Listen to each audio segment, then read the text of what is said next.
Manatitra ny arapa tomboka lasy tomboky vavy tonga soa atao anatin'izao fampalamba vao izao ary manasana mampanajana anaraka ny antsipiriny izany hatramin'ny farany. Eo amin'ny vaovaon'ny politika tsy tafitra atao amin'ny parvisy hôtel de ville Analakely ireo mpitarika fihetsiketsehana avy ao anivon'ny hetsi-bahoaka ho an'ny tena fanovana sy ny fanorenana ifotony saika raikitra ny ady an-trano teo amin'ny sambo mpitarika tsy nisy kosa ny korontana sy ny savorivory fa ny fifamoivozana no saika voelingely ny tena toerana ery andriana-tenaina. Vao maraimbe dia efa niatra natao amin'ny parvisin'ny hôtel de ville Analakely ny mpitandron'ny filaminana toerana izay nokasain'ireo mpitarika fihetsiketsehana fa anatanterana ny hetsika tamin'ny tian'io ity tsy nahazo alalana ny hetsika ka tsy azo idirana ny faritra araka ny nambarany lehibe ny FIGN.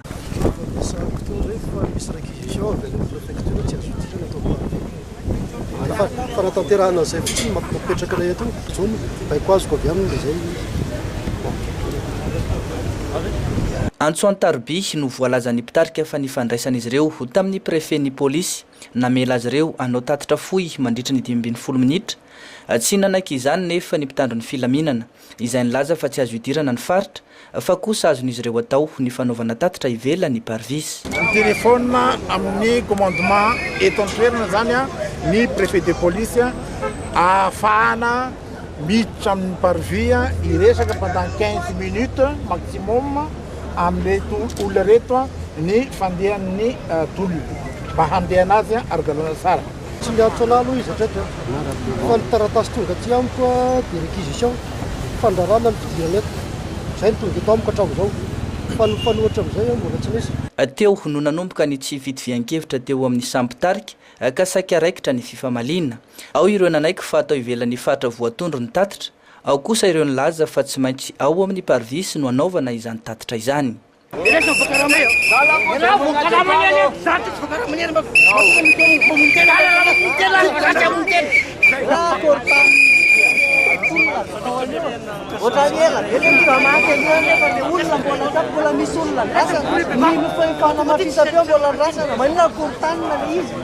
Ravamaina araka izany ity hetsika ho an'ny fanovana sy ny fanorenana ifotony androany ity araka ny resaka nataon'izy ireo teny an-toerana nefa dia averina tomboka indray ny hetsika amin'ny zoma ho avy izao. Nisy ihany koa ny fanelingelenana ny fifamoivozana tamin'ny fotoana nahatongavan'ireo mpitarika ny hetsika teny an-toerana. Fa tsy fanaovana antso-zay na finiavana te hitondra korontana ny fametrana ny hetsika ho an'ny tena fanovana sy ny fanarenana ifotony hoy ny mpandrindra izany hetsika izany fa hoentina manohy ny tolona efa nisy hatramin'izay anovana ny rafitra ny tondrana ny firenena izay nambaran'izy ireo famiteraka korontana sy savorivory ary nampanitra ny vahoaka malagasy fanampanazavana. Ny fanovana ifotony dia fanovana ny rafitra napetraky ny fanjanahanteny tany teto. Période misy atsika zao dia période néocolonialisme hatramin'izao rafitra napetraky ny fanjanahantany tamin'le loi cadre tamin'ny 1958 igny iainantsika io rafitra président rafitra vice premier ministre rafitra sénat rafitra assemblée nationale ry rafitra rehetrarehetra reo ny ACC zany ny malagasy manana ny rafitra mety ho sahaza azy zay tsy nantanina tamin'ny akory ny heviny hoe mety ve ino io rafitra dia tavina amintsika io zay no mahatonga anay efa nanomboka tamin'ny 2009 ny takinay hoe mila manorina amin'izay tsika fanorenana vaovao eto amin'ny firenena mila mandray andraikitra vahoaka malagasy andao tsika anao an'ilay fanorenana ifotony rehefa voaorina tafapetraka ny système politika vaovao tsisy dika mamahany olany malagasy rehetrarehetra fa tsy possible zany hoe syndicaliste fa tsy latsako ny 20 mahery no manana contestation revendication syndicale ao anatin'ny fotoana ray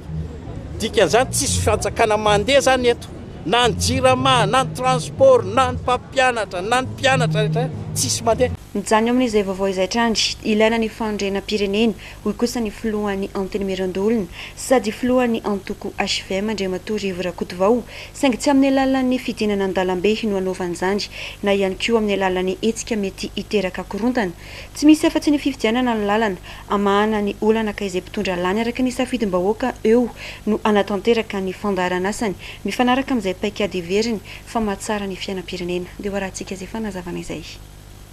Ny fotoana moa mety anazy mamaly an'izay fa ny hoe ny fametrahana fanontaniana ny hevitra anatsaratsarana bebe kokoa ny firenentsika no moa maratsy an'izany. Ny fotoana tokoa dia zay dia efa milaza foana raha ny tenanay sy ny antoko ary ny fanjakana mipody efa nilazana izay hoe tsy afaka ho atao an'izany ny fiainam-pirenena satria tsika tsy miaina irery ny vahoaka miandry antsika ary tsika dia manamafona amin'izay fanatsana ny lalam-panolorana izay ny fototra izay ka lalam-panorenantsika no nahatonga an'io aloha zao ino io mety misy olona manao hevitra hoe ka mainy raha lalam-panorenana mihitsy no sona aloha ny fanadiadiana fotony lafo zay fa isika na izahay dia mietrehitra hoe anao aloha andeha fifidianana mety ady hevitra zany eo amin'ny lohan'ny fifidianana dia hoa candidat rehefa lany eo izy mety zany no ataony voalohany ohatra fantatra fa zany no mahasoa ny firenena isika zany dia milaza foana hoe aloha hiroso ny fifidianana tsy misy tonga lafatra kory efa niazahany io efa mba fandresenana noetytsika mivoaka tamin'ny crise 2009 io dia aloha mafisina ao anatin'izany tsika manatsara na mijery any potony mihitsy hoe inany afahantsika amin'izao dimampolo taona manaraka izao amin'ny falefatenantsika fa isan'ireo teboka lehibe voarafitry ny andraikitry ny CFM na ny komitiny fampihavanana malagasy ny mahakasika ny fandrianam-pirenena araka nambaran'ny filohany Andriamatoa Maka Alphonse tsy ao anatin'ny fotoana voatokana no anatanterahana fa toy ny fanatanterahana ny fampihavanam-pirenena ihany atao anatin'ny fitoniana ary mila fotoana nambarany fa azo raisina ny hevitra ireo milaza ho manana ny paikady raha toka manolotra izany ho an'ny CFM izy ireo fanampanazavana raha iresaka refondation zany tsy azo atao akamena ka fa ao anatin'ny sainatony no anaovantsika n'izay zavatra zay ho anay manokana zany dia ao anatin'ny miasa ny commission refondation amintsika zao teny zao miasa ao anatiny ny teny hoe zao ny fepotona ametrahana an'io satra ao anay ny teny azy satria zavatra processus ny fijerena azy ohatra ny réconciliation nationale raha misy moa praitandrazana mahita hevitra tsara amin'izao fotoana zao raisinay an-tanandro zay hevitra ataontsika hoe ao anatin'izay refondation zay amin'izao ka miangavy an'ireo praitandrazana zay manana hevitra tsara ao anatin'izay hevitra zay io ny tsy resaka politika misy miteny moa resaka politika ao anatiny io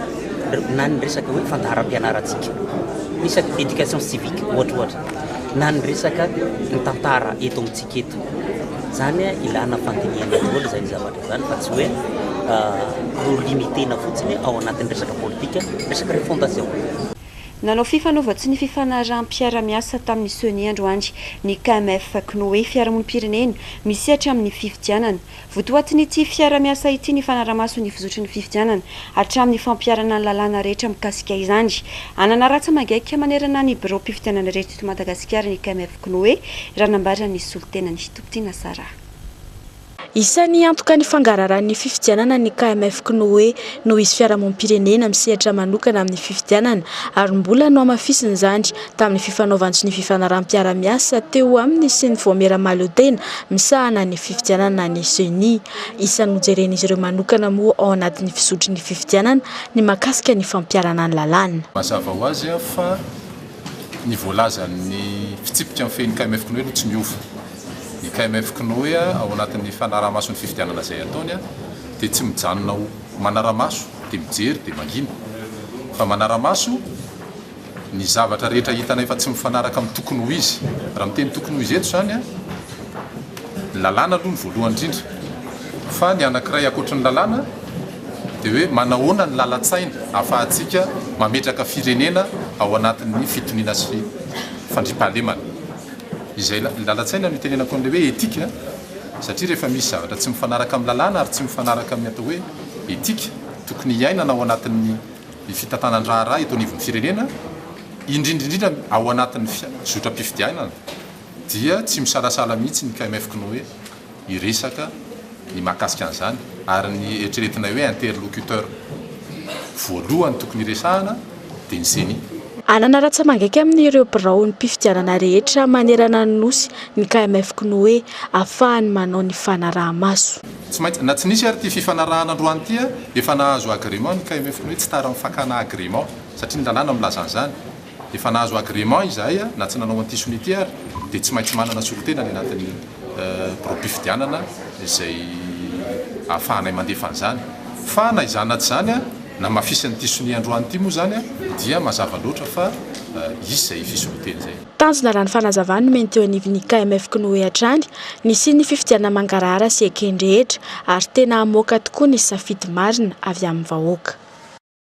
Eo amin'izay vaovao ny fifidianana izay hatrany nanamafy ny tantsorika omeny fanjakana malagasy sy ireo androm-panjakana rehetra eto Madagasikara amin'ny fanomanana sy ny fiatriana ny fifidianana ny OIF tamin'ny alalan'ny Masoiviny Andriamatoa Hervé Latsoa androany tamin'ny fitidinana nataony teny amin'ny anteny Merandoolona. Azo ifanantonana amin'ny filanaraka-hevitra rehetra manodidina ny fifidianana ny OIF hoy ny Masoiviny ary vonona ny almetanana ny malagasy amin'ny fanatanterana ny fifidianana mangarahara sy ekendrehetra.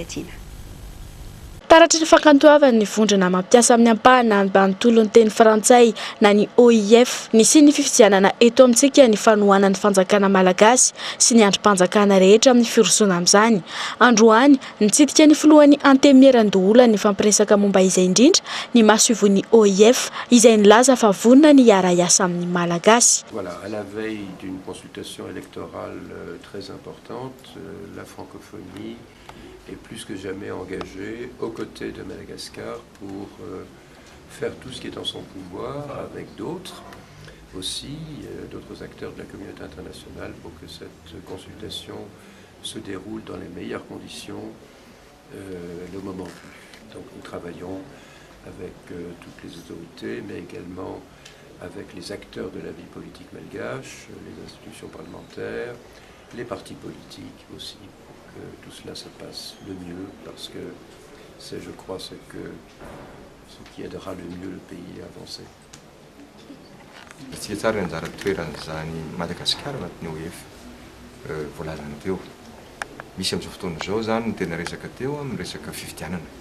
Fifidianana tsy hoe amin'ilay fotoana anaovana fifidianana fotsiny, misy fanomanana dia manampy amin'izany, anisany manampy antsika amin'izany ny OIF ny fanomanana, fanatanterahana ary ny finiavana mba mpangarahara ny fifidianana eto amintsika mba ho ekeny be sy ny maro mifaly. Mila fiomanana zany ary voalaza teo fa fandray mibetsaka izy ireo amin'ny fanjakana, amin'ireo mpisehatra anatin'ny politika sy ireo olona seni sy ny maro toy izany mba ahafahantsika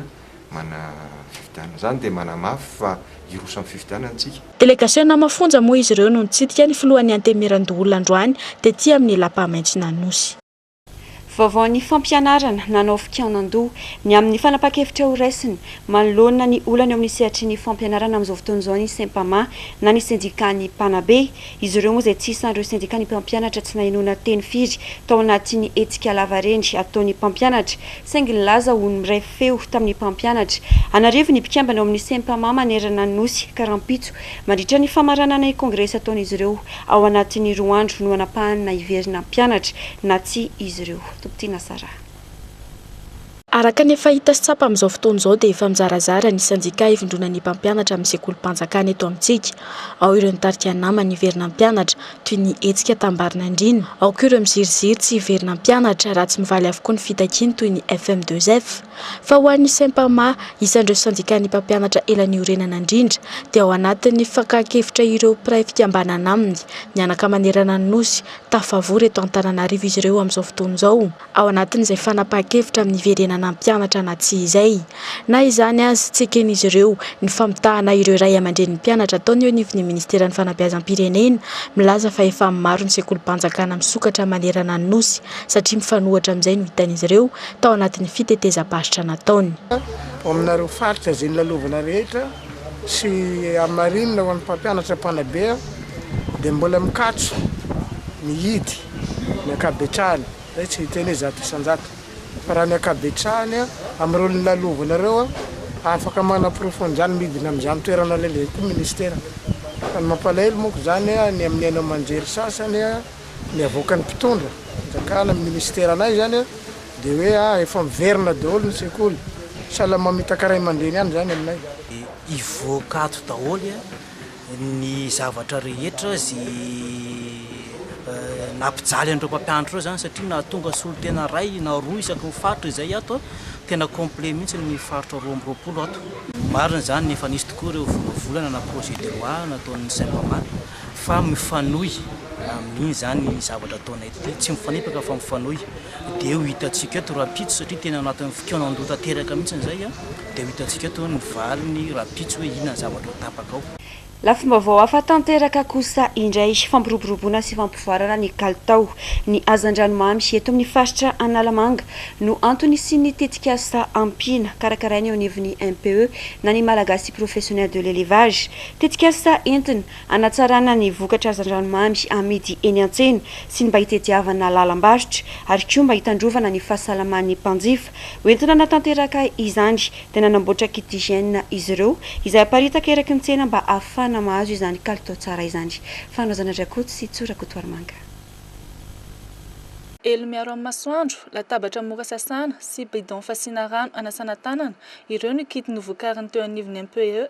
mahakasika ny tetikasa ampina izay natao mba hoentina hampivoarana ny fivarotana hazan-dranomamy eto amintsika. Mpivarotra misa enina miparitaka eto an-drenivohitra efa nandalo fifanana momba ny fahasalamana sy fahadiovana araka izany no nomena ireto fitaovana ireto mba hanaovana andrina mahakasika ity tetikasa ity. Le kit hygiène zany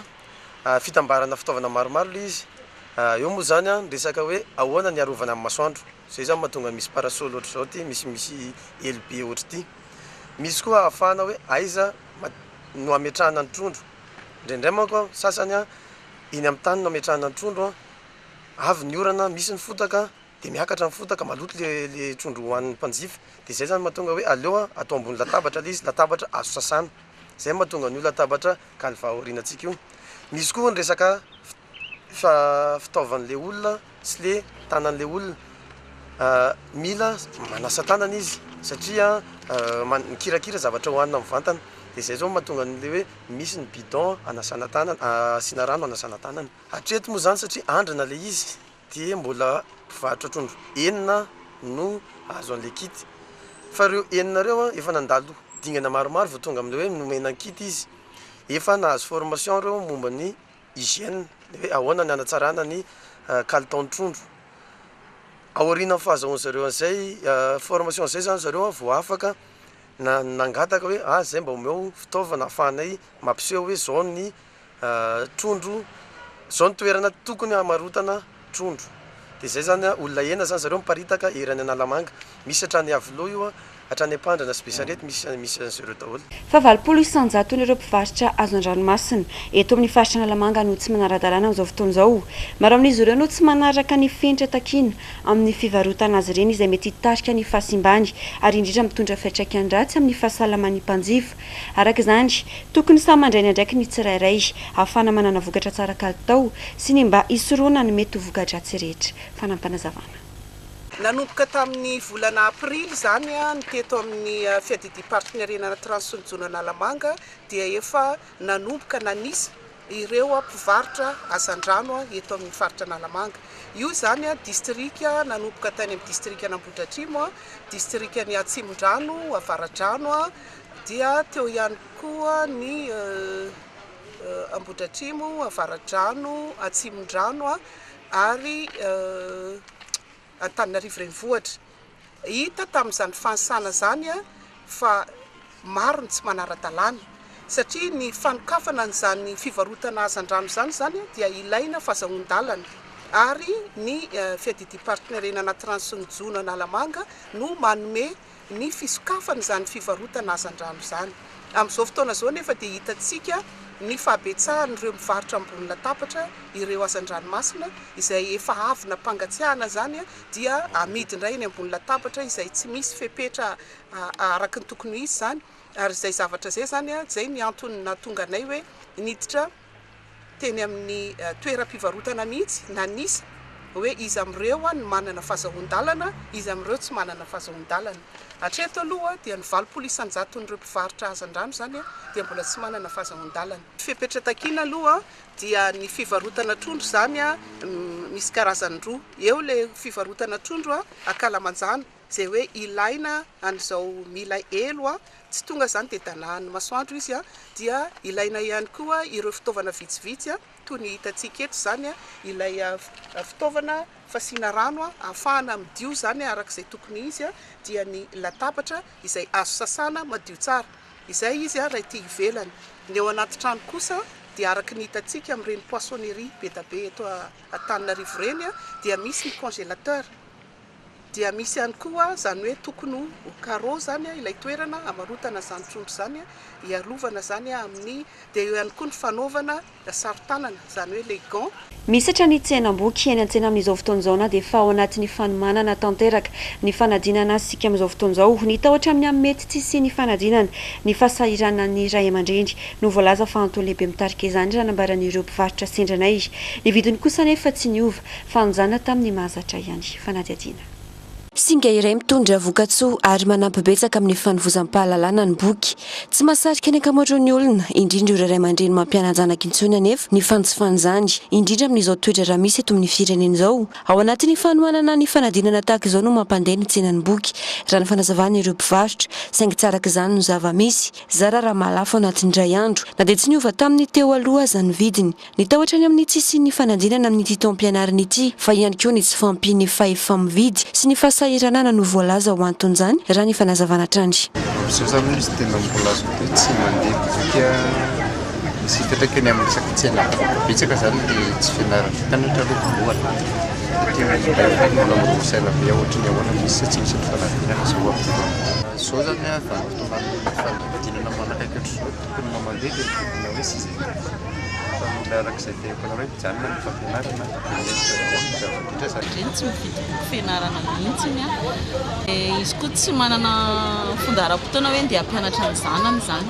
satria sahirana amin'ny fiainany koa izy dia tsy dia manana fotoana ahafahana mampianatra ny zanany na dia hoe tokony hisy ara izay fotoana fampianarana ny zanany any an-trano zay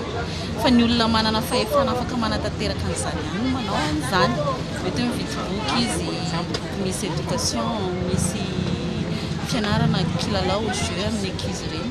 fa ny ankamaroany sarambabem-bahoaka zany tsy afaka manatanteraka an'izay tsy misy mihitsy zany ny ray aman-dreny mividy boky raha hoe boky fianarana ny tenenina dia tsy manana programme an'izany mihitsy zany ray aman-dreny hatreto na hoe zao efa kaiky fiverenan'ny mpianatra mianatra zao nareo zao mahita fa tsy dia misy olona zany ety amin'ny tsenaboky mety hoe mandalo fotsiny izy mijery izy manontany rehefa tonga fotoana dia tonga ihany zay fa manontany fotsiny izy fa mbola tsy mividy. Hatramin'izay tsy nianaran'ny mpianatra aloha tena ratsy mihitsy miaina satria zao na le ray aman-dreny raha tsy afaka mitady boky le tsy fantatra izay programme ilaina ampianarana. Hitanao le boky vidiana ity na tsy hoentiny any an-trano dia hoe zao no ilaina indray fa le mpianatra tsy manatro zao dia mbola kaso rehefa mianatra mpianatra zay no fantatra le akizany ampianarana zao hoe nilany satria efa ho examen izy tsiny efa nalaza CP sy ny BBC tsiny zao dia eo zany tokony hampandeha lisa misy le miembotra eo koa dia lasa mikatso. Vaovaon'ny sosialy fanamby lehibe hotratrariny Madagasikara hatramin'ny taona 2024 ny fahavitantena ara-tsakafo amin'ny alalan'ny fanatsarana ny famokaram-bary. Teboka telo lehibe no atao vaindohan-draharaha sy amafisina bebe kokoa ahafahana manatanteraka sy manatratra izany vina izany raha nambarany Italia ny fampiroboroboana sy ny fampandrosoana ny voka-bary eo anivy ministera ny fambolena sy ny fiompiana. Isan'izany ny fitantanana ny vokatra miakatra sy ny foto-drafitrasa, ny fiverenana amin'ny fampiasana teknika moderna ary ny fampianarana sy fanamafisana ny fahaiza-manao n'ireo tantsampamokatra raha ny fanazavana trany. Ny fanampina petraka Madagasikara dia amin'ny taona 2024 tsika atratra amin'ny fahavitantena ara-tsakafo. Zany hoe ny hitantsika zany raha ohatra hoe jerentsika eo amin'ny tsena, ny tsena zany dia manafatra vary eo amin'ny 10 taonina eo tsika, vary fotsy io. Zany hoe raha ohatra ka mampiakatra voka-bary tsika eo amin'ny 10 taonina fotsiny dia tratratsika izay. Zay zany tamin'ity taona ity ny zahantsika ny tratrara. Dia amin'ny taontsika manatratra ohatr'izay koa. Dia dikan'izay zany manana ambava mihoatra tsika ao anatin'le fotoana manaraka zany tsika raha manenjika le 10 taonina koa dia manana ambiny akoatran'ilay efa fanentsenantsika n'ilay 400 taonina zay farany. Dia amin'ny taona 2024 tsika tena afaka matoky satria manenjika tsika zany ao anatin'le fotoana hoe tokony manana any amin'ny iray tapitrisa vary akoatra ny resahako. Ny atao ao anatin'le fotoana fa ao fomba fana manatratra azy verina mampiasa teknika moderna zay tsika ny nahita azy resaka ao anatin'izany le série ao anatin'ny fotoana miezaka zany zay manaparika an'ilay fomba fambolem-bary ihany koa miaraka amin'ny japonais la teknika papri dia ny tena ngeza be zay ataontsika zany dia ny fomba fitandrahana indray fanovana ao anatin'le izy fitantanana ny vokatra miakatra io zany le antsoina hoe système postal récolte io zany amin'izao fotoana zao eo amin'ny 10,700 eo ny veriny atsika zany hoe raha ohatra le raha le efatra tapitra resahako taminareo teo raha ny 5 isan-jato an'izay zany eo amin'ny eninatsy taona zany hoe raha ohatra ka voafehantsika tsara ny vokatra dikan'izay efa le nieritreretina afahana manatratra an'le vary zay afaratsika zany tratratsika ao anatin'le ngeza be ao anatin'izy dia zao hoe ny fanjakana zany ao anatin'ny fanapariahana an'ilay ataontsika hoe fomba fambolena moderna dia mampianatra ny tatsako mampianatra sy mampiasa an'izay an'ilay ataontsika hoe masoboro vovatana Njany eo amin'izay vaovao izay hatrany ireo polisanjato ny fikambanana tantsaha eto Madagasikara no isitraka fampianarana amin'ny fomba fitantanana ny famokaran'izy ireo mandritra ny foire internationale de l'agriculture izay atao etsy Tanjombato ny 12 hatramin'ny 14 ny volana septambra ho avy izao. Tanjona amin'ity hetsika ity ihany koa ny anamafisana ny fiara-miasa eo amin'ny tantsaha sy ireo mpandrarara ny fanazavany mpikarakara any. Ny etsika ataony amin'ny foire aloha zany dia azavaintsika teo ilay fia zany io le foire iraisam-pirenena ho an'ny tontolo famokarana zany ny fanamby ao anatin'io zany ho an'ny ministera dia ny fampifandraisana ny fametrahana zany hoe famatoram-piaraha-miasa eo amin'ny tatsapamokatra eo amin'ireo mpanodina ny vokatra ny tatsapamokatra zany na ilay antsointsika ao anatin'le fotoana agro-industrie ary ireo ataontsika mpambony amin'ny toerana vaventy zany na ireo agribusiness zany hoe isika ao anatin'le fotoana zany ampianatra n'ilay tatsapamokatra fandraharana dia ny fifamatoram-piaraha-miasa zay arahandrareo anatin'le izy dia samy mahazo zany na le mahazatra antsika isan'andro win-win zany ao anatin'ny fotoana zany iezaka tsika ametraka an'izany mba hanana n'ilay ny fampivoarana zany eto Madagasikara ny fanamboan'ny ministera ny fambolena sy fihompiana dia hoe tsy hoeno any anatin'ny vilian'ireo tatsapamokatra mihitsy ny fampivoarana ratsy ny vola miditra any am-posiny no ampiakarintsika zay ny antony anaovantsika an'izao etsika fia zao teny hoe ampitsampy zay ao anatin'le fotoana fa sehatra anankiray ahafahantsika manampy azy mitondra n'le izy hoe raha ampianarintsika n'le toetsana fandraharana zany ilay tatsapamokatra ao anatin'le fia izy nahita hoe ayve ohatrony atao hoe fandraharana marina izay no mahatonga antsika eto Madagasikara amin'izao fotoana izao ametraka n'le lalàna ho an'ny fandraharana koa zany hoe tsika ny tena marina mbola tsy nanantsika le sehatra ao anatiny ahoana efa ny olona mamatotra azy fa irahana amin'ny ministera hafa zay misahana azy le izy fa ny fia zany ataontsika ohatrany hoe karazana motera anankiray ahafahantsika mitondra makany. Vaovao mampalahelo nodimandry ny asabotsy lasa teo ny lolon'ny Madagasikara Zorakotseheno izy Zorakotseheno moa izay isan'ireo andrarezina teo amin'ny sehatry ny asa fanaovan-gazety ihany koa ny filompanorina sy ny mpiara-miasa rehetra eto amin'ny fahitalavitra TNTV dia mirary fionana feno ho an'ny fianakaviany. Dia ny fanadihadiana teo ihany koa no manakatona ny fiarana tamin'ity androany ity mankasitraka fenonao tany tokantrano nanaraka ny antsipiriny izany hatramin'ny farany mamy fotoananao rampitso amin'ny ora mahazatra veloma tompoko.